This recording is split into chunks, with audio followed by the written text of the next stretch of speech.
샬롬 샬롬 샬롬 샬롬. 하나님 사랑합니다. 여러분 주 안에서 사랑합니다.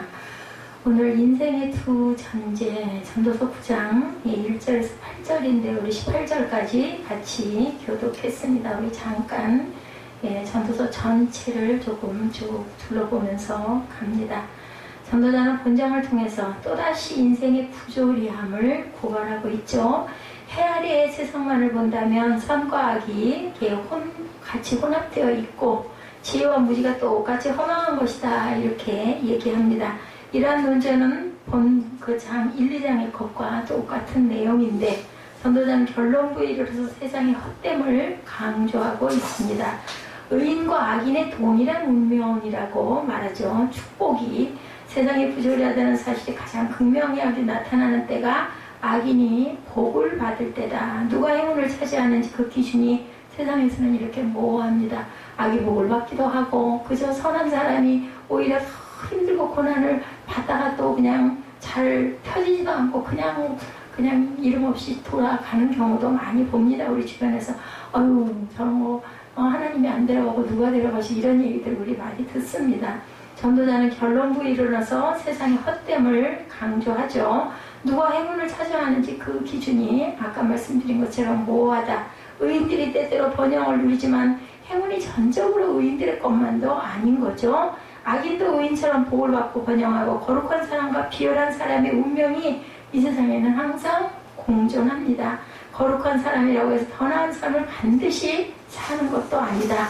하나님을 모독하는 자들이 전혀 징계받지 않는 것처럼 보일 때도 너무 많습니다. 또는 하나님을 경외하는 사람들 역시 왼쪽으로 특별하게 두드러진 축복을 받는 것 같지도 않고 이러한 부조리가 우리로 하여금 헤아려 있는 삶의 헛됨을 일깨워 주는데 축복의 근원은 누구시라고요? 하나님이신데 창세기 9장 1, 2절에 말씀합니다. 노아죠. 하나님이 노아와 그 아들들에게 복을 주시며 그들에게 이르시되 생육하고 번성하여 땅에 충만하라. 똑같이 그 창세기 때 아담에게 주셨던 그러한 그 말씀과 같은 말씀을 노아도 그 아들들에게 복을 주면서 이렇게 얘기하죠. 2절이죠. 땅의 모든 짐승과 공중의 모든 새와 땅에 기는 모든 것과 바다의 모든 물고기가 너희를 두려워하며 너희를 무서워하리니 이것들은 너희의 손에 붙였음이니라. 이렇게 노아가 축복하는 내용이에요.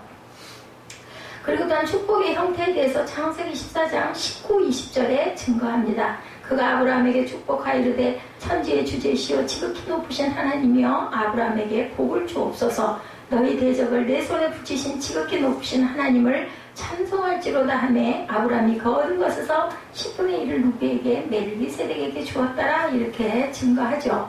시간에 대해서도 말씀합니다.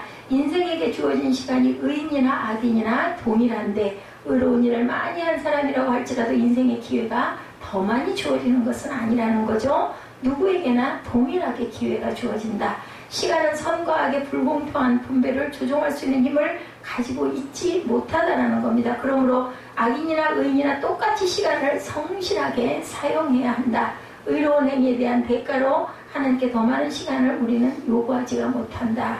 헛된 인생이 가치 있게 되는 것은 더 많은 시간을 얻어서가 아니라 시간을 가치 있게 보냄으로 가치 있는 인생을 살게 된다라는 거죠. 지혜자의 시간이 에베소서 5장 16절에 세월을 아끼라 때가 악하니라 이렇게 얘기합니다.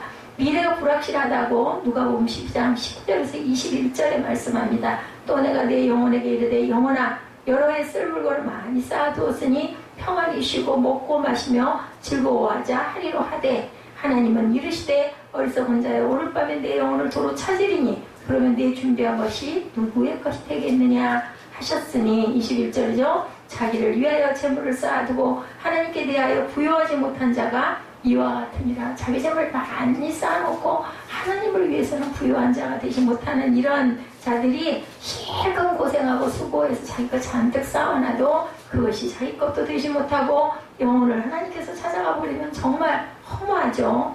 죽음에 대해서도 우리의 선행이 우리를 죽음으로부터 절대로 구원하지 못하죠. 악인이나 의인이나 누구든지 육체가 죽어 썩습니다. 이러한 무서운 필연성이 영혼의 소망을 가지고 있는 의인을 두렵게 하며 절망에 빠뜨리기도 하는데 어떤 삶을 살든지 똑같이 죽어야 한다는 사실이 우리로 하여금 세상을 헛되다라고 보게 될 수 있다는 거죠. 그러나 지혜자는 죽음에 부조리하며 주저하지 않고 죽음 저편의 세계를 꿰뚫는 눈을 가지고 있다. 이게 다른 거예요. 지혜자와 우매한 자가 세상에서 성공하고 돈을 많이 갖고 출세를 했어도 이 저 세상을, 영혼의 세상을 꿰뚫어 보지 못하면 이것은 우매자죠.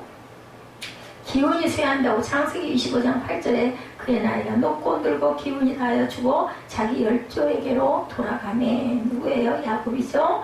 혼이 떠나갔다고 사도행전 5장 10절에 곧 그가 베드로의 발 앞에 엎드려서 혼이 떠나는지라. 누구예요?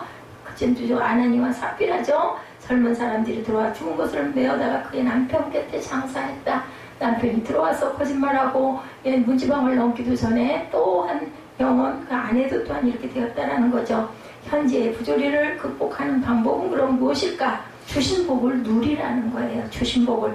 이렇게 헛되고 헛되지만 하나님께서 우리 각자에게는 모두 다 똑같은 기회를 주시고 복을 주시기도 하죠. 이 복을 누려라.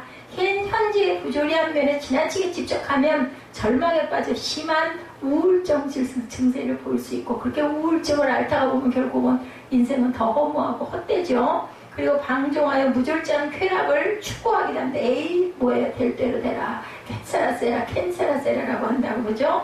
그리고 방종하여 무절제하면 결국 누구에게 손해예요? 본인에게 손해예요. 그러므로 부전한 세상을 보람되게 살기 위해서는 중행액을 너무 치지 말아야 되죠. 육체적 욕구로 죄악에 솟아질 수 있지만 하나님께서 주신 본성이기도 하다. 그 모든 것은 그러므로 우리는 부조리한 세상을 불평 불만 속에 살 것이 아니라 하나님께서 주신 분복을 찾아 누리는 삶을 살아야 되겠다. 나름대로 본인에게 각각에게 주어진 것을 비교하지 말고 내게 주신 분복이 이거나이다 감사하면서 누려야 되겠죠.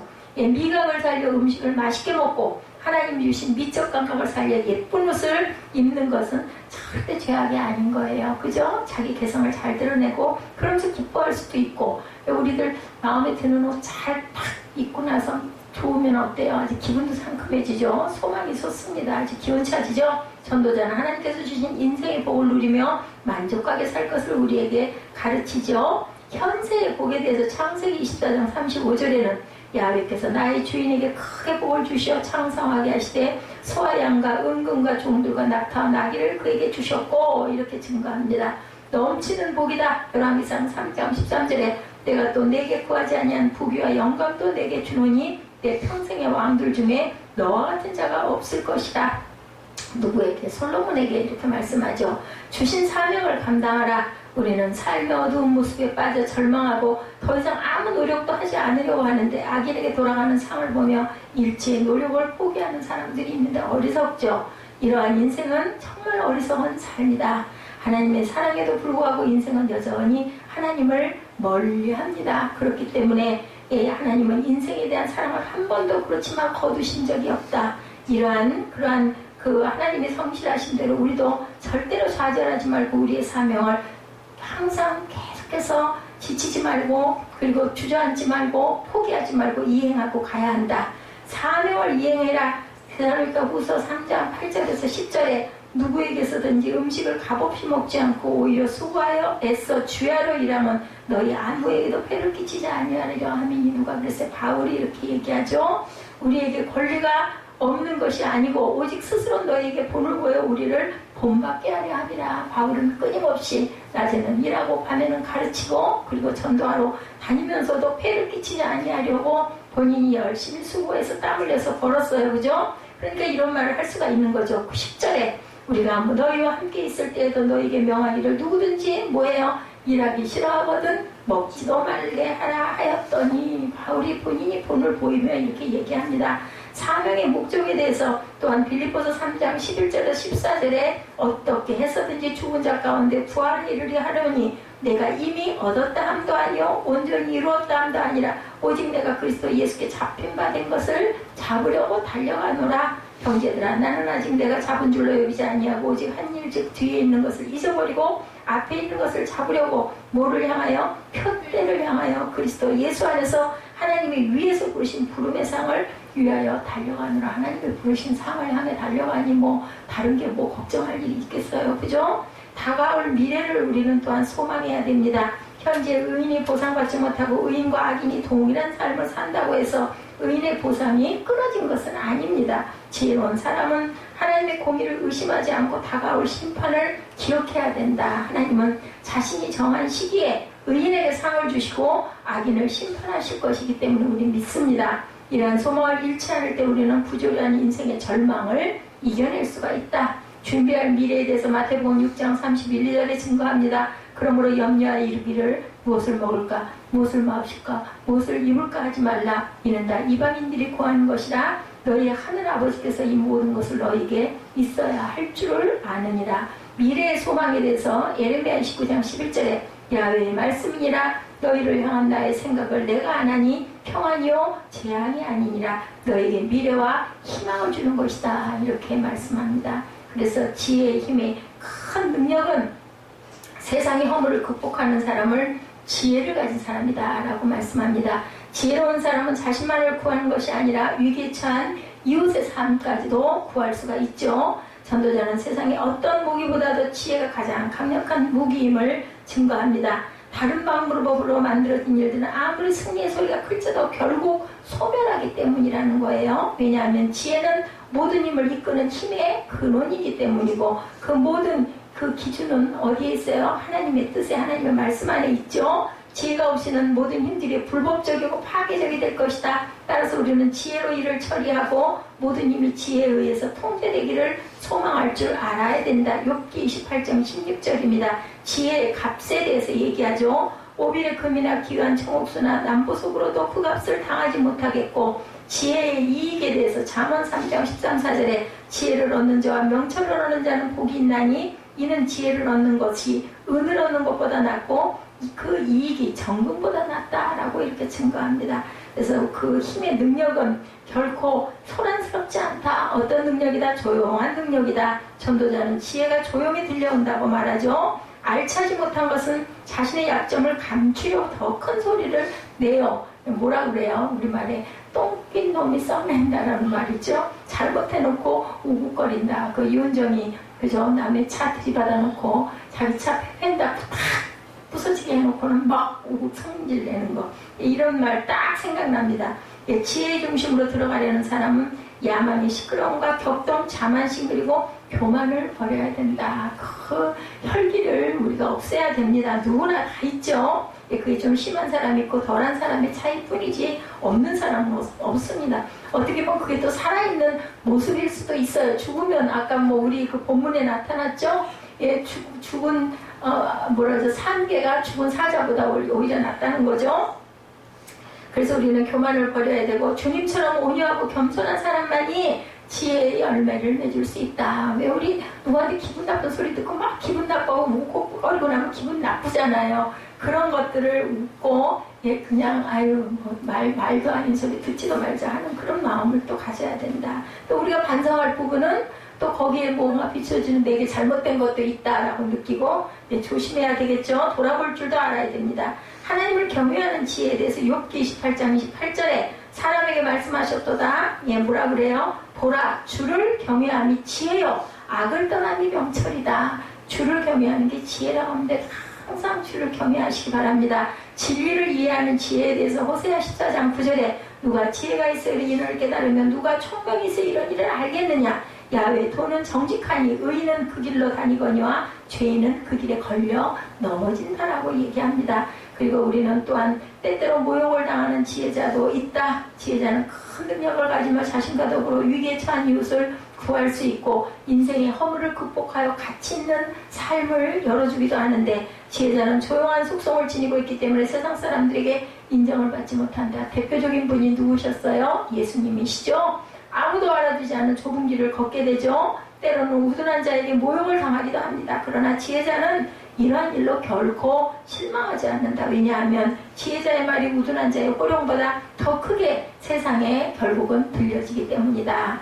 유혹당하게 할 수 있다. 이사야 47장 10절에 내가 내 악을 의지하고 스스로 이르기를 나를 보는 자가 없다 하나니 내 지와 내 지식이 너를 유혹하였음이라. 내 마음에 이르기를 나뿐이라 나 외에 다른 이가 없다 하였으므로 이렇게 할 때도 있다라는 거죠. 우리가 유혹을 이렇게 당하기도 합니다. 뭐 때문에 내가 가지고 있는 조그만한 얄팍과 얄팍한 지혜와 지식 때문에, 그렇기 때문에 이런 것은 나를 내 마음에 이르기를 나쁘니라 하는 그 마음은 정말 악하고 교만하다는 걸 우리가 깨달아야 된다. 인생의 확고한 기초에 대해서 마태복음 7장 24절에 그러므로 누구든지 나의 말을 듣고 행하는 자는 그 집을 반석 위에 지은 지혜로운 사람 같다라고 예수님께서 말씀하셨습니다. 의인이나 악인이나 결론은 다 더덥고 모순된 세상을 산다. 내일은 누구도 알 수가 없습니다. 그렇죠? 한 가지 그런데 분명한 것은 모두가 하나님의 주권에 달려있다는 거. 내 마음대로 안 되는 건 안 믿는 분들도 다 이거는 사람의 힘으로는 어쩔 수 없어 이렇게 얘기해요. 그러면 그 영역은 어디예요? 우리에게 손이 닿지 않는 하나님의 영역이라는 것밖에 없죠. 헛된 것을 추구하며 덧없는 인생을 살기보다는 하나님의 뜻에 순종하는 지혜를 터득하는 것이 바로 우리의 사명입니다.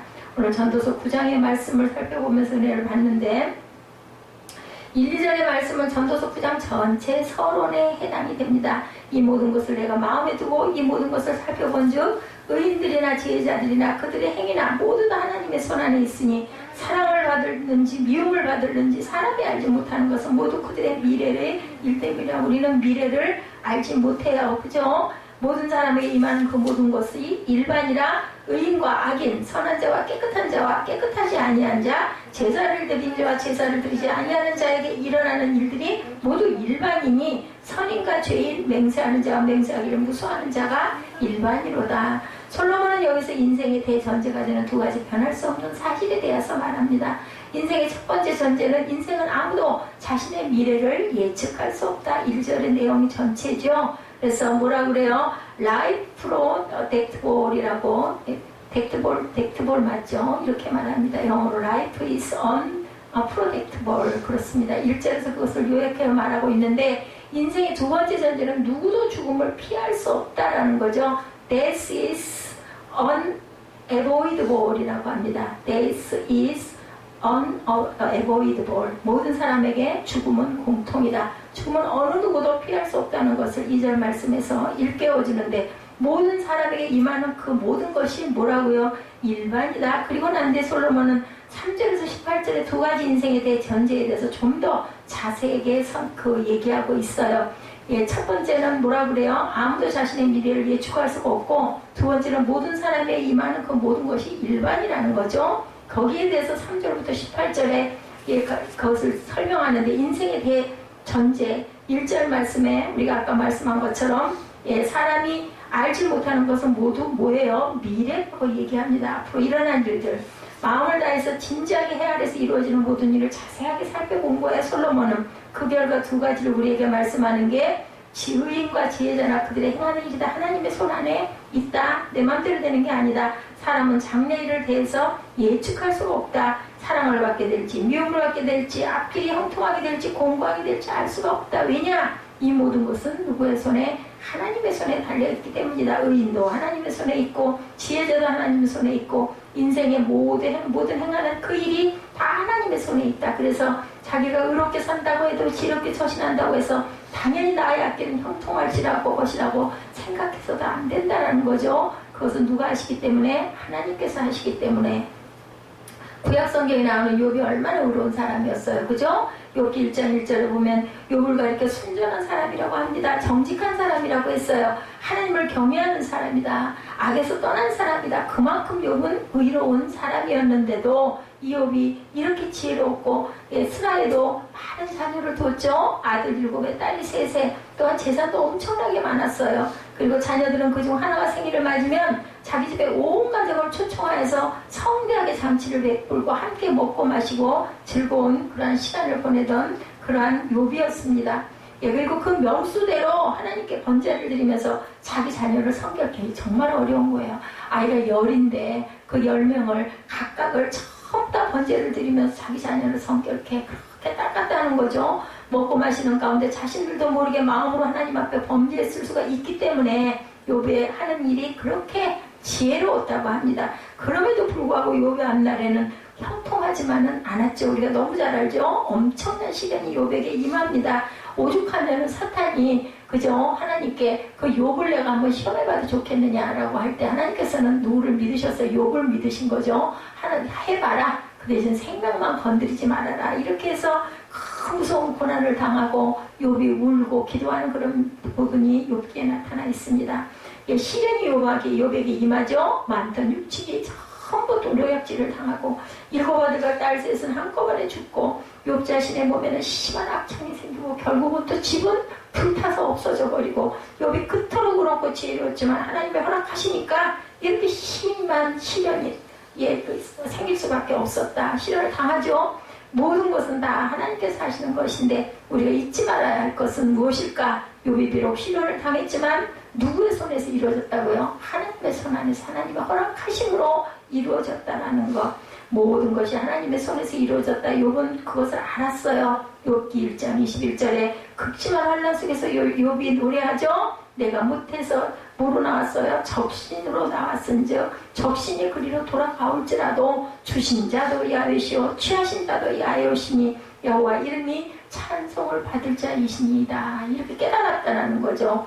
저와 여러분이 믿음으로 살려고 하는데 행에 어떤 시련이 닥쳐왔을 때 하나님의 손 안에서 이루어지고 있고 그것을 통해서 내가 어떤 것을 깨닫고 아니면 어떤 것을 내가 그 시련을 극복함으로 어떤 힘을 더 기르고 어떻게 해서 하나님을 더 만나고 어떻게 해서 깨달으라고 하나님께서 우리에게 살짝 회초리를 치고 계시다. 하나님의 뜻이 분명히 있으시다는 그 큰 그림을 우리는 꼭 알아야 된다. 제가 아픔 중에 있지만 하나님께서는 그 안에 또한 하나님의 기이한 뜻이 있으십니다. 우리는 늘 생각할 때 정말 편했으면 좋겠고 이런 일 하나도 없었으면 좋겠고 좋은 일만 있었으면 좋겠고 우리 마음은 다 그렇습니다. 근데 하나님께는 하나님의 계획과 뜻이 있고 그것을 우리가 헤아리지 못하기 때문에 이런 일들을 만나고 또한 우리가 살아오는 과정에서 뭐 30년을 살고 50년을 살고 70년을 살면서 하나님이 주신 귀한 성전을 잘 온전하게 보존하지 못해서 생겨진 질병들도 있고 그것도 하나님께서는 그림으로 다 알고 계시다라는 것을 우리가 알아야 된다. 하나님이 저와 여러분을 귀하게 쓰시기 위해서 전공과 같이 단련하시는 과정이라는 생각을 해야 된다. 그렇기 때문에 우리는 용기를 잃을 필요도 없고 낙심할 필요도 없다. 땅에서 살면 감사하고 주변에 있는 그저 정다운 사람들 그리고 이웃 친척 또한 그 친지 형제 자매와 함께 사는 것이고 하늘에 가면 또 하늘의 형제 자매와 하나님과 예수님과 함께 우리가 영적으로 충만하게 살 수 있다는 것을 감사해야 된다. 제가 언젠가 여러분에게 말씀드린 부분에 우리 죽음이라는 것은 하나의 큰 문턱을 넘는 것이라는 그 어떤 그 내용이 굉장히 마음에 와서 닿습니다. 세계가 다르잖아요. 삶의 세계가 다르고 죽음 뒤에 영혼의 세계가 다르기 때문에 영혼의 세계로 들어가는 하나의 큰 문이라는 거죠. 그게 딱 닫혀있다 열리는 순간이기 때문에 결코 그렇게 뭐 두려워할 것도 없다. 어차피 한 번은 누구에게나 다 있다라는 생각을 해야 된다. 인생의 두 번째 전제는 2절 말씀이 있죠. 모든 사람에게 임하는 모든 것이 뭐라 그래요? 일반이랍니다. 아까 이 말씀드린 대로 누구에게나 죽음은 한 번씩은 다 온다라는 거죠. 악인은 악인대로 고통을 당하고 의인은 의인대로 또한 고통을 당하고 욥도 고통을 당했죠. 바울도 고통을 당하고 베드로도 고통을 당했습니다.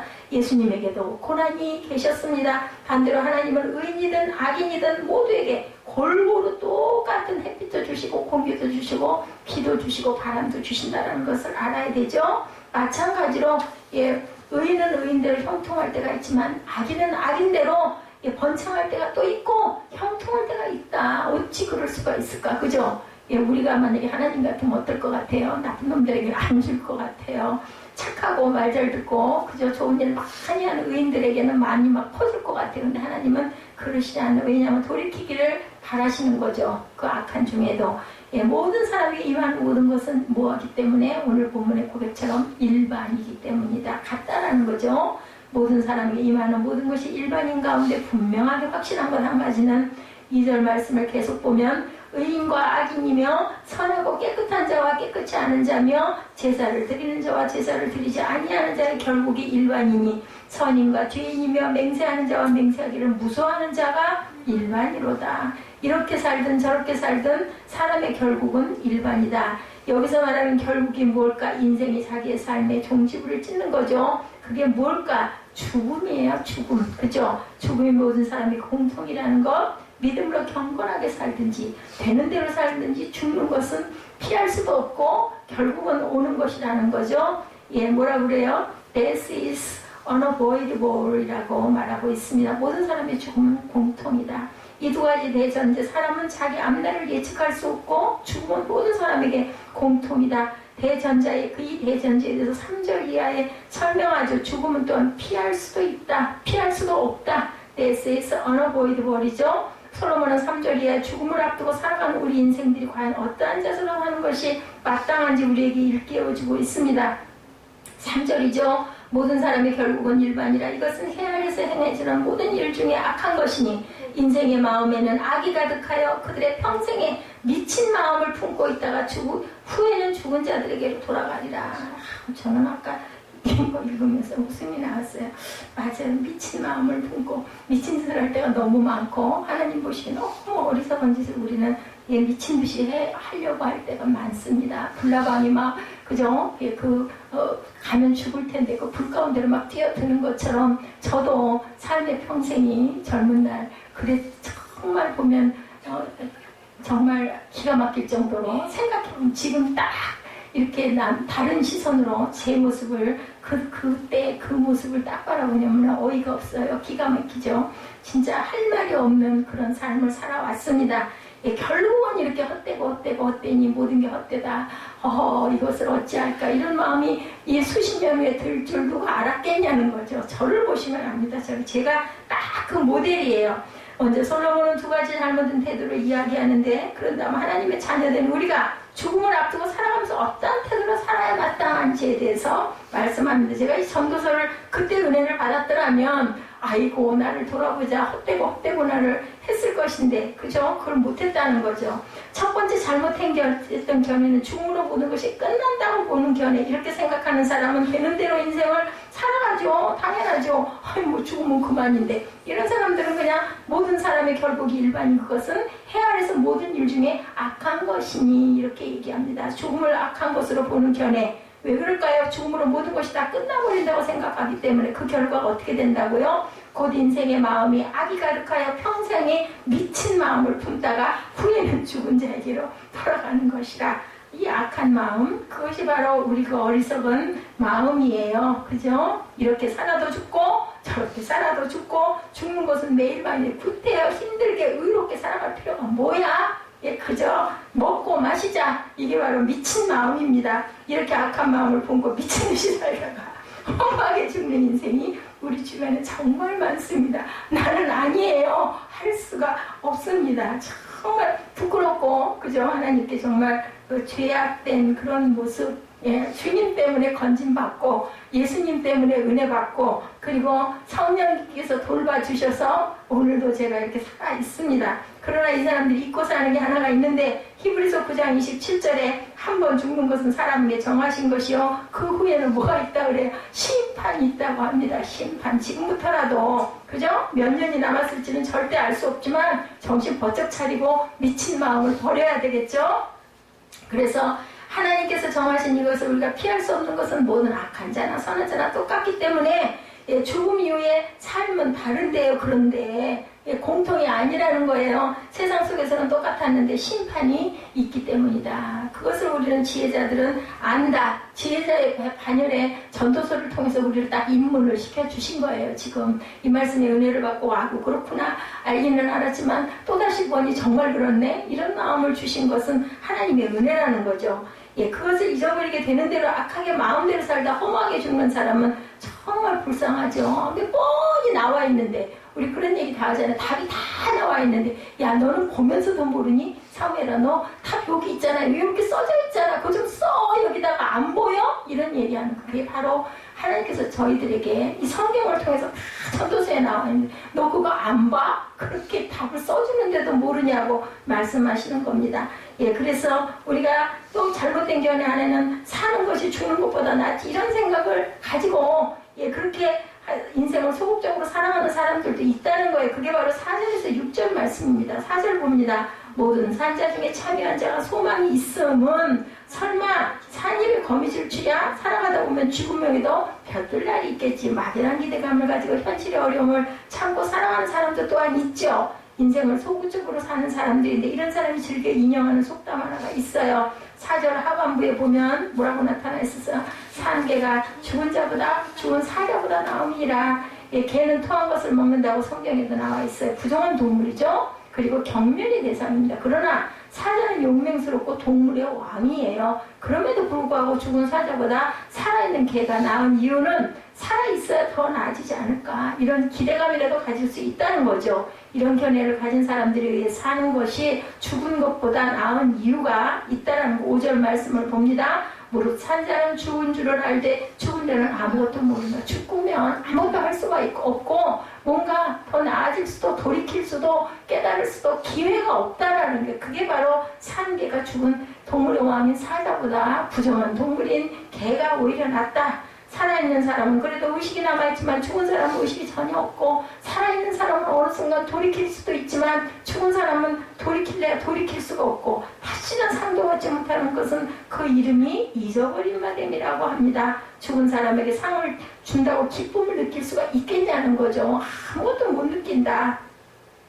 그리고 6절에 보니 그 사랑함과 미워함과 시기함이 없어진 지 오래다라고 얘기합니다. 죽은 사람에게는 이렇게 감정이 없죠. 해 아래서 행하는 모든 일에 저희가 다시는 영영이 분복이 없다라고 말합니다. 살아있어야 무엇을 누릴 수 있는 기회가 주어지지, 죽었는데 뭘 누릴 수가 있겠어요? 뭘 깨닫겠어요? 뭐가 좋겠어요? 그죠? 이런 아무것도 우리가 느낄 수가 없다. 그래서 사는 것이 죽는 것보다 낫다고 하면서 지겨운 인생이지만 마지못해서 하루하루 살아가는데 이것도 또한 잘못된 견해다. 무조건 오래 사는 것이 최선일까? 그렇지도 않죠. 예, 어떤 분에게 나이 든 아버님이 계셨다고 그래. 사람이 나이가 들면 예, 여기저기 병이 생기죠. 신경통, 무슨 당뇨병, 뭐 관절염, 류마티스 막 생깁니다. 이번에 아버님도 예외는 아니었어요. 심장병으로 늘 고생하셨다고 그래. 그죠? 저도 오늘 병원에 다녀왔지만 예, 한편 생각해보니 그래도 이나마가 나을 수도 있다는 생각도 들어요. 이 심장병, 당뇨병은 먹고 싶은 거 마음대로 먹지도 못하고,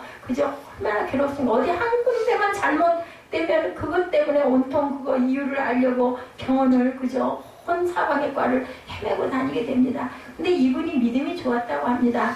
이 아버님이 아버지의 건강을 위해서 하도 빠짐없이 이 아들이 열심히 간절하게 기도를 했다고 그래. 하루는 병원에서 전화가 왔대요. 아버지가 병원에 입원했다는, 병원에 쫓아갔어요. 아버지는 의식을 잃은 채 산소호흡기 의지에서 연명을 하고 계셨어요. 병원 곁에 있는 교회로 달려갔습니다. 아들이 눈물을 흘리면서 아버지를 살려달라고, 의식을 회복시켜달라고 무릎을 꿇고 이 아들이 기도를 했다고 합니다. 근데 그의 기도에도 불구하고 아버지는 며칠 뒤에 운명하고 마셨어요. 얼마나 낙심되었을까. 왜 하나님께서 내 기도를 들어주지 아니하시고 아버지와 아들이 말 한마디도 나누지 못하게 하시고 그냥 데려가 버리셨는지 도저히 이해가 되지 않았다고 하는데, 나중에 이 아들이 깨달았다고 합니다. 자기 아버지가 살아나봤자 이런저런 병에 시달리기 마련이니 역시 고통당하기는 매일반이지 않을까, 이런 걸 깨달았다고 합니다. 그럴 바에야 고생 없는 그 천국 가시면 됐지, 이런 마음의 위로가 왔다고 그러죠.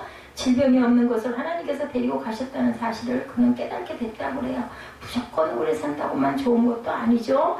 헤어지는 거는 섭섭하고 마음 아프지만 더 좋은 곳으로 가서 편안하게 계실 거니 얼마나 감사한가, 이런 마음을 우리가 항상 준비하는 마음을 가지고 살아야 될 줄로 믿습니다.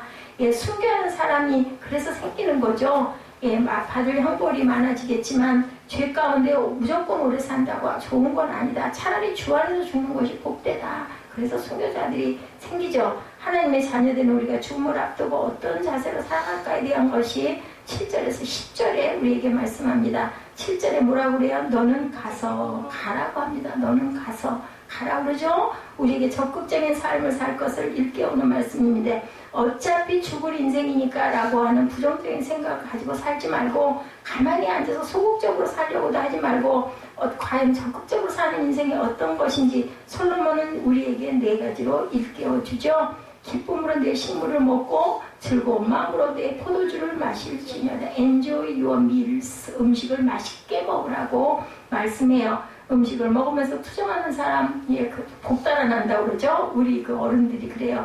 음식 앞에 놓고 인상 쓰고 싫다 그러고 투덜거리고 가리고 고르고 이러면 복 달아나서 너는 혼날 거라고 합니다. 음식을 먹으면서 잔소리하는 사람은 못된 사람이다. 그러지 말라는 거죠. 음식을 먹을 때는 기쁘고 즐거운 마음으로 감사하면서 먹고 마셔야 되겠죠. 예, 왜 그런가? 이는 하나님이 너희 하는 일을 벌써 기쁘게 받으셨음이니라. 이렇게 말씀합니다. 사람이 아무리 수고하고 애써도 하나님의 허락지 아니하시면 인간은 자기 수고의 낙을 절대로 누릴 수가 없다. 하나님께서 우리에게 일용할 양식을 주셨다는 사실은 벌써 우리의 수고를 기쁘게 받으시고 그렇게 하셨다라는 증거라는 거죠. 예, 얼마나 감사하면 먹을 수 있는 건강 주셨는데 그것 또한 입맛도 주셨는데 그 맛을 못 느끼는 것도 고통 중에 고통이죠. 그리고 또 소화시켜서 저희가 아무 고통 없이 잘 소화시켜서 아래로 내릴 수 있는 것, 그거 정말 우리는 말하기 싫어하는 부분이긴 하지만 그것도 얼마나 큰 복인지. 우리 소변 편하게 못 보면 어때요? 얼마나 불편해요. 막 복수가 차고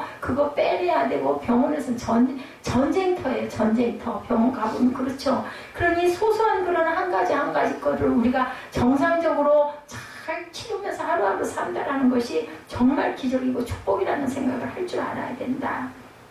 그래서 우리가 인생을 즐겨라 8절에 Enjoy your life 하고 삶을 즐겁게 살라고 얘기한다. 내 의복을 항상 희게 하며, 옛날 유대인들은 결혼식과 가는 축제 때는 흰옷을 입었어요. 멋을 부리는 것이죠. 내 머리에 향기름을 그치지 않게 할지어다. 평소에는 올리브 기름을 발라지만 축제 때는 머리에 향기름이라는 그 향수를 뿌렸다고 합니다. 그런데 오늘 솔로몬은 본문에 축제 때만 그렇게 하라는 것이 아니고 내 의복을 항상 희게 하며 내 머리에 향기름을 그치지 않게 할지어다. 이렇게 얘기합니다. 언제나 축제 때의 기분으로 즐겁고 활력있게 살라는 거죠. 저와 여러분의 삶은 언제보다도 멋있고 향기나고 활력있는 즐거운 삶이 되어야 된다고. 그걸 누가 바라신다고? 하나님께서 바라신다라는 거죠.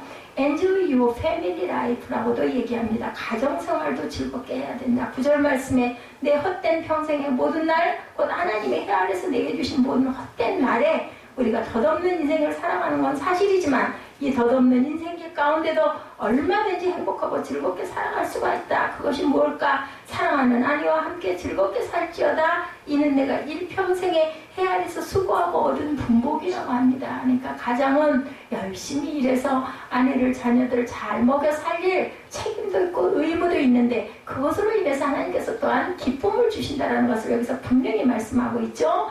하나님께서 짝지어 주신 부부가 서로 사랑하며 즐겁게 살라는 거예요. 예, 그러니 인생의 즐거움은 자기 가정 밖에서 찾으려는 사람은 정말 어리석은 사람이다. 예, 그래서는 안 되는 거죠. 사랑하는 남편에게서 아내에게서 인생의 즐거움을 찾으라는 겁니다. 이는 내가 일평생에 해 아래서 수고하고 얻은 분복이라고 말씀하세요. 그러니까 그 복을 왜 그거를 무슨 복이 막 부자가 되고 막 출세를 하고 돈을 많이 벌고 이게 형통한 복이라는 그게 아니에요. 아내와 남편이 오손도손 즐겁게 해 아래서 수고한 것을 가지고 기뻐하면서 먹고 마시는 삶을 사는 것이 바로 하나님께서 우리에게 주신 귀한 축복이라는 걸 알아야 된다. 내 남편은 내 아내는 하나님께서 내가 허락하신 분복이라는 걸 알아야 된다.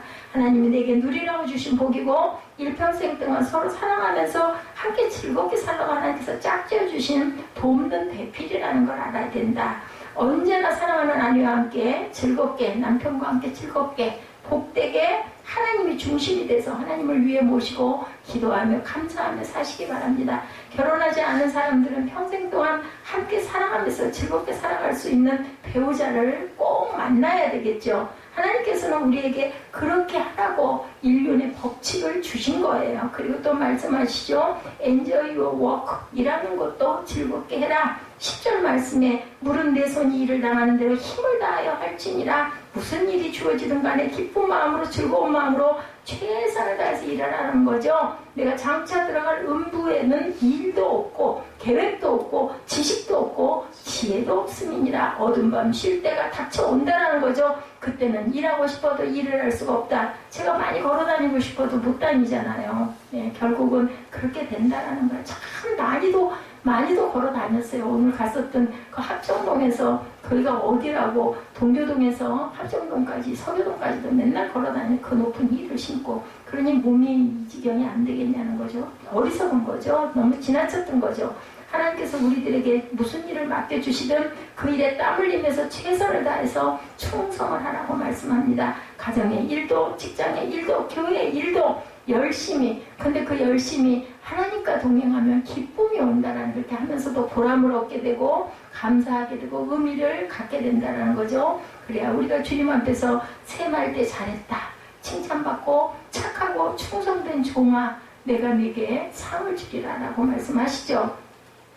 솔로몬이 말하고자 하는 것은 우리 인생은 죽음을 절대 피할 수 없는데 어떻게 살아라? 어차피 죽을 인생이니 되는 대로 살라는 것이 아니고, 어떻게 해요? 소극적으로 살지 말고 적극적으로 최선을 다해서 열심히 감사하며 의미 있게 보람되게 살아라. 한 번밖에 없는 인생이 더욱 삶에 대한 애착을 가지고 열심히 살아라. 즐겁게 살고 매일매일 하나님의 은총 가운데 즐거운 삶을 살아가야 한다는 것이 솔로몬이 저와 여러분에게 일깨워주는 교훈입니다. 먹는 것도 즐겁게 먹고 사는 것도 즐겁게 살고 부부생활도 즐겁게 하고 일하는 것도 즐거운 마음으로 해라. 이것이 우리 모두의 마음제사가 되기에 그것이 하나님이 주신 축복이다. 주님께서도 계속 그렇게 말씀하시죠. 근데 인생은 예측할 수가 없다라고 합니다. 솔로몬 11절에서 18절에 인생은 앞날을 예측할 수 없는데 전제에 대해서 말씀하죠. 세상 사람들은 흔히 능력 있는 사람이 더 잘 살 것이라고 생각하십니다. 인생의 능력이 성공을 보증해 줄 것이라고 생각을 합니다. 그러나 솔로몬은 11절에서 5가지 예를 들어 그렇지 않다고 증거합니다. 11절 말씀에 봅니다. 첫째로 내가 돌이켜 해 아래서 보니 빠른 경주자라고 선착하는 것이 아니랍니다. 토끼와 거북이가 경주했을 때 토끼가 꼭 이기는 게 아니고 거북이가 이길 수도 있다는 거죠. 둘째로 유력한 자라고 전쟁에 승리하는 것이 아니며 말합니다. 다윗과 골리앗이 싸웠을 때 덩치로 보나 뭘로 보나 골리앗 장군이 훨씬 더 유력했죠. 그런데 골리앗이 지죠. 인간의 육체의 힘만 그런 것이 아니고 머리의 힘도 마찬가지다. 세 번째, 네 번째, 다섯 번째는 지략에 대해서도 설명합니다. 지혜자라고 음식을 얻는 것이 아니고 명철자라고 재물을 얻는 것이 아니며 기능자라고 해서 은총을 입는 것이 아니다라고 얘기합니다. 머리 좋다고 잘 사는 것이 아니고 많이 배운 사람이라고 해서 성공하는 것도 절대 아니다. 이와 같은 인생은 예측할 수가 없다. 이유는 11절 끝부분에 나와 있죠. 이는 시기와 우연이 이 모든 자에게 임함이라. 아무리 능력이 많은 사람이라도 때를 잘못 만나면 소용이 없다. 아무리 능력이 많은 사람이라도 뜻밖의 사고를 만났을 때 자기 능력을 발휘할 수가 없습니다. 반대로 능력이 좀 부족한 사람이라 할지라도 하나님이 복을 주셔서 때를 잘 만나면 얼마든지 성공을 하고 살 수 있다는 거죠. 또 우연도 그렇죠. 우연히 사람의 편에서 보면 전혀 기대하지 않았던 뜻밖의 일이지만 하나님의 편에서 보면 섭리 속에 이루어진 것이라는 것을 우리가 알 수 있다. 하나님께서는 형통한 길을 주시면 능력이 부족해도 얼마든지 성공할 수가 있고, 시기와 우연이 인생에서 얼마나 중요한지, 인생의 시기와 우연 앞에 얼마나 무력한지 12절에서 말씀합니다. 12절 말씀에 대저 사람은 자기의 시기를 알지 못하나니 사람은 자기의 시기를 알 수 없다. 한치 앞을 모른다고 하죠. 그것이 바로 우리 인생인데 뿐만 아니라 물고기가 재앙의 그물에 걸리고 새가 올무에 걸린 같이 인생도 재앙의 날이 호련히 임하면 거기 걸리느니라. 뜻밖의 사고가 우연히 일어나면 앉아서 당할 수밖에 없는 게 우리 인생이죠. 무슨 지진이 일어나고 쓰나미가 일어나고, 그죠? 아랍 그쪽에 아주 난리 콩을 볶는 일들이 너무너무 많이 일어납니다. 어제까지 멀쩡했는데 어느 날 새벽에 갑자기 없어지는 그런 경우들을 우리가 많이 외신으로 듣고, 우리나라는 정말 평화의 나라고 자유로운 나라고 정말 하나님께서 축복하신 나라, 지진 없는 것만도 얼마나 감사한지.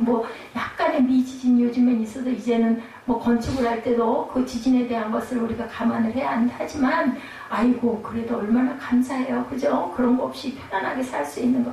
그냥 우리가 일상이 하루하루가 아무 일 없이 내일도 그렇겠거니도 아니라는 거죠. 사실은 어떻게 보면 정말 우리는 고개를 하면서 살고 있다는 생각을 저는 합니다. 피부가 많이 느낍니다. 몸이 안 좋을 때가 많다 보니까 내가 내일 아침에 정말 잘 일어날 수가 있을까? 그리고 일어났을 땐 정말 하나님 감사합니다 소리 외에는 나오는 게 없습니다. 아침에 서서 새벽 예배를 드릴 때 정말 진짜로 그런 마음이 느껴집니다. 솔로몬은 계속해서 13절 이하의 때와 시기가 우리 인생이 얼마나 중요한지 예를 들어 설명하죠. 13절 내가 또 해 아래에서 지혜를 보고 크게 여긴 것이 이러하니, 아무리 지혜로운 사람이라도 때를 잘못 만나니까 소용이 없다는 것을 솔로몬은 보게 됐어요. 깨닫죠. 14절 말씀에 곧 어떤 작고 인구가 많지 않은 성읍에 큰 임금이 와서 에워싸고 큰 흉벽을 쌓고 치고자 할 때 하나의 작은 성읍이 있었던 거예요. 그 성읍 안에는 사는 사람도 많지 않았고, 그런데 큰 임금이 쳐들어왔어요. 수많은 군사를 끌고 왔어요. 성 주위에 큰 성벽을 쌓습니다. 이장원 성읍의 운명은 뭐 같아요? 풍전등화같이 됐어요. 힘으로는 절대로 싸울 수가 없어요. 그러나 솔로몬이 앞에서도 말했지만 유력자라고 해서 반드시 전쟁에 승리하는 것은 아니다. 작은 성읍이었지만 이 성읍이 살아남을 수 있는 길이 있다. 그것이 바로 15절이죠. 그 성읍 가운데 가난한 지혜자가 있어서 그 지혜로 그 성읍을 건진 것이라. 그 성에는 지혜자가 살고 있었던 거예요. 이 지혜자는 비록 육체의 힘은 없었지만 그 성을 구할 수 있는 기략이 있었다는 겁니다. 그런데 우리말 성경에는 그 지혜로 그 성읍을 건진 것이라고 해서 이미 건진 것처럼 번역이 되어 있어요. 번역이 조금 모호한 부분이 있습니다. 사람들이 이 지혜자의 말을 듣기만 하면 얼마든지 그 성읍을 건질 수가 있었는데 가능성이 있었음을 이야기하고 있는 거죠. 지혜로 성읍을 건질 수 있었던 것이라고 번역이 되어야 맞습니다. 그러나 문제가 생겨요. 사람들이 지혜자의 말에 귀를 기울이지를 않는 게 문제죠. 지혜자가 때를 잘못 만난 거예요. 15절 하반부에 보니 그러나 이 가난한 자를 기억하는 사람이 없었도다. 맞아요. 우리 눈에 뻔히 보여주는 거, 아까 영상 CD 그 아래층에 있다라고 얘기하는 거 미련하게 못 보니까 왜 자꾸 거기를 보려는데 내 얼굴만 쳐다보세요 하죠. 조금 민망하긴 했지만 우리의 삶이 그렇지 않을까 하는 저는 생각을 해봤습니다. 뻔히 눈앞에 답이 딱 보여지는데도 그걸 깨닫지 못하는 거. 지혜자가 때를 잘못 만났다. 이 가난한 자를 기억하는 사람이 없었도다. 그럴 때 그 사람을 알아보고 그 음성을 들을 줄 아는 게 바로 하나님이 주신 복이고 지혜의 복이죠. 지혜자가 가난합니다. 볼품이 없습니다. 사람들이 외모로 그를 판단해 버렸습니다. 그의 말에 귀를 기울이지 않고 그를 거들떠보지도 않습니다. 안타깝죠. 솔로몬이 16절에서 탄식합니다. 그러므로 내가 이르기를 지혜가 힘보다 낫다마는 이렇게 탄식합니다. 힘 가지고 싸워서는 그 큰 임금을 이길 수가 없어요. 지혜가 힘보다 나아요. 그죠? 지혜자 말을 듣고 그 지혜로 이기라 하는데 안타깝게 가난한 자의 지혜가 멸시를 받고 그 말이 신창되지 아니한다였더라. 절대로 접수가 되지 않아서 아무도 그의 말에 귀를 기울이진 않아요. 아무리 옳은 소리를 해봐야 그 가난하고 초라한 사람을 누가 인정을 해주겠느냐는 거죠. 지혜자가 때를 못 만난 거죠. 시기를. 그러니 무슨 소용이 있겠느냐. 17절에 말씀합니다. 종용이 들리는 지혜자의 말이 우매자의 어른의 호롱보다 나으니라. 지혜자가 비록 큰 소리치지 않더라도 사람들이 그 지혜자의 말을 귀를 기울이기만 하면 죽지 않고 살아남을 수 있었을 건데 그걸 안타깝게 못했다. 우매자 어른의 호령보다 낫다라는 겁니다. 그 성읍의 주령이 아무리 큰 소리로 호령한들 아무 소용이 없어. 힘을 가지고 싸워서는 안 될 것이 뻔하기 때문이다. 18절의 말씀 봅니다. 지혜가 병기보다 나으니라. 병기로 싸워서 그 작은 성읍이 큰 임금을 이길 수가 없었던 거죠. 지혜로운 사람의 말을 들어야 했습니다. 그런데 지혜자가 시기를 잘못 만나고 때를 잘못 만나서 결국은 그러나 한 죄인이 많은 선을 패격케 했느니라 라고 증거합니다. 여기서 말하는 죄인은 앞에 나오는 성읍의 두려운 우매자의 어른을 말합니다. 성읍을 몰락시킨 장본인, 사람들이 지혜로운 자의 말을 듣기만 했더라도 다 살 수 있었을 텐데 노아의 말을 들었으면 그 시대의 사람들이 많이 건짐을 받았을 텐데 꼴랑 몇 사람 8식구, 자기 식구 외에는 방주 안에 들어온 사람이 없었던 거예요. 그래서 결국은 물로 심판을 받아버리는 그러한 아주 정말 아픈 일이 일어나지 않습니까? 예수님이 그렇게 말씀을 하셨어도 제자들이 다 못 알아듣고 다 뿔뿔이 떠나버리고 그렇게 말을 해도 제사장도 못 알아듣고 그저 바리새인도 못 알아듣고 유대인들도 못 알아듣고 서기관들도 못 알아듣고 예수님을 십자가에 못 박았는데 그 못 박기까지 예수님도 받으셨어요. 예수님 개인으로 보면 얼마나 하나님이 원망스러웠겠습니까? 하나님은 이미 다 알고 계시고 본인이 아들을 그렇게 바쳐야 함을 알고 아들에게 그저 목숨을 빼앗아가는 십자가 형벌을 주셔요. 그것도 하나님의 섭리 안에 있었다는 것을 누구는 아셨어요? 주님은 아셨다. 우리에게 어떤 일이 일어난다 할지라도 하나님께서 내게 주시는 어떤 하나의 큰 내가 해야 할, 내가 감당해야 할 것이라는 것을 우리가 항상 느끼고 살아가야 된다. 시기와 우연이 나쁘게 임할지도 모릅니다. 능력이 없다고 해서 낙심하지도 말아라. 왜냐하면 하나님이 복 주시면 시기와 기회가 얼마든지 우리에게 주어질 수도 있다. 솔로몬은 오늘 본문에서 인생의 두 전제에 대해서 말씀했습니다. 인생은 죽음을 피할 수 없고 인생은 자기 앞날을 예측할 수 없다. 따라서 우리가 어떻게 살아야겠나, 어차피 죽을 인생 어떻게 될지 모르는 인생인데 되는 대로 살지 뭐 그럭저럭 살다가 가지 뭐. 예, 솔로몬 의도는 절대로 이게 아니다. 대학 입시를 앞둔 수험생이 붙을지 안 붙을지 모르는데 에라 모르겠다 될 대로 되라지 해가지고 절대로 시험에 붙을 수가 없죠. 공부 안 하고 손을 놔버리면 안 돼요. 어리석은 인생이 될 수밖에 없습니다. 앞날을 알지 못하니 어떻게 최선을 다해야죠. 내가 가진 최선. 예, 마찬가지로 우리는 앞날을 알지 못하고 죽음은 피할 수가 없고 한 번밖에 주어지지 않은 인생이니까 삶에 대한 애착을 가지고 최선을 다해서 적극적으로 하나님이 주시는 은총을 누리며 어떻게 살아라? 즐겁게 살아라. 이것이 솔로몬이 우리에게 일깨워주는 교훈입니다. 전능하신 하나님의 손길에 우리 삶을 맡겨야 되겠죠? 하나님은 틀림없이 우리를 의의 길로 좋은 길로 인도해 주실 것이고, 예, 이런 글 여러분 읽어보셨을 거예요. 할 일이 생각나거든 지금 해라. 오늘 하늘은 맑지만 내일은 구름이 보이는지 모른다. 어제는 이미 당신의 것이 아니니 언제 해라? 오늘 지금 해라. 제 친절한 말 한마디 생각나거든 지금 말해라. 내일은 당신의 것이 안 될지도 모른다. 사랑하는 사람이 언제나 곁에 있지는 않다라는 것을 우리가 깨달아 아는 저와 여러분이 되셔야 합니다. 사랑의 말이 있다면 지금 해라. 미소를 짓고 싶거든 지금 웃어라. 당신의 친구가 떠나기 전에 장미가 피고 가슴이 설레일 때 지금 당신의 미소를 주어라. 불러야 할 노래가 있다면 지금 불러라. 당신의 해가 저물면 노래 부르기에 너무 늦는다. 예, 우리가 하나님이 주신 그러한 은혜로 우리가 줄 수 있는 건 열심히 주고 부를 수 있는 건 열심히 부르고 표현할 수 있는 건 열심히 표현하는 저와 여러분이 되셔야겠습니다. 영국의 유명한 설교가 찰스 스펄전 목사님의 글에 이런 내용이 있었어요. 솔로몬이 오늘 우리에게 일깨워주는 삶의 바른 자세인데 적극적인 삶을 살아가시는 그런 저와 여러분들, 예, 이런 말씀 부를 수 있는 노래를 열심히 부르는, 기뻐하고 감사하고 친구가 떠나기 전에 우리가 미소 짓고 싶을 때 열심히 짓고 줄 수 있는 것은 열심히 줄 줄 아는, 퍼줄 줄 아는 그런 마음이 될 때 하나님께서 저와 여러분에게 축복을 주신다는 것을 귀하게 깨닫고 실천하고 행하고, 이거 대단한 걸 하는 게 아니잖아요. 내가 할 수 있는 것, 웃어줄 수 있는 것, 좋은 말 해줄 수 있는 것, 그죠? 내게 가진 것을 나눌 줄 아는 그런 마음을 갖고 나아가실 때 하나님께서 저와 여러분의 삶 속에서 기쁨도 즐거움도 또한 축복도 주실 줄 믿습니다. 기도하시겠습니다.